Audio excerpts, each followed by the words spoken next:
What was the Nazi boycott of Jewish businesses? Imagine waking up one morning to see your shop marked with a big Star of David and signs telling customers not to buy from you. That's what happened during the Nazi boycott of Jewish businesses.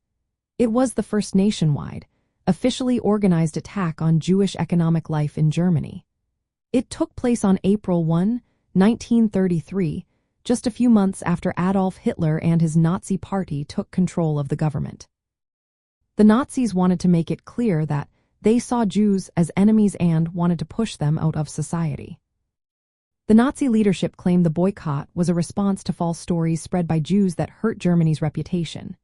They used this as an excuse to target Jewish-owned stores, offices like those of doctors and lawyers, and other businesses.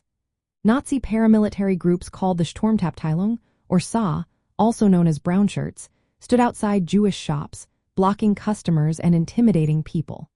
They painted the Star of David on many storefronts to make them easy to spot. Signs reading, "Don't buy from Jews" and "The Jews are our misfortune" appeared everywhere. The event lasted only one day, but it was a clear message. It was meant to show that Jews were no longer welcome in the economic life of Germany. Violence, vandalism, and harassment happened alongside the boycott, but police mostly stayed on the sidelines. Some Germans ignored the boycott and still bought from Jewish shops, but many others stopped supporting Jewish businesses altogether. This was a turning point because it marked the start of a broader campaign to isolate and weaken Jews in every part of life. At that time, about 600,000 Jews lived in Germany, less than 1% of the population. Many had served in World War I and contributed to German culture, science, and business. Despite some discrimination, most Jews considered themselves loyal citizens.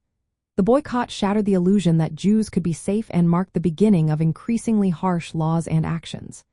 These policies aimed to strip Jews of their jobs, their social standing, and their rights. The Nazi boycott of Jewish businesses was more than just a one-day event. It was a warning of what was to come. It showed how the Nazi regime planned to use economic exclusion as a tool to persecute Jews.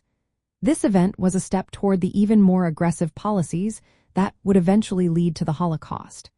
It reminds us how dangerous it can be when hatred is allowed to grow and be publicly displayed.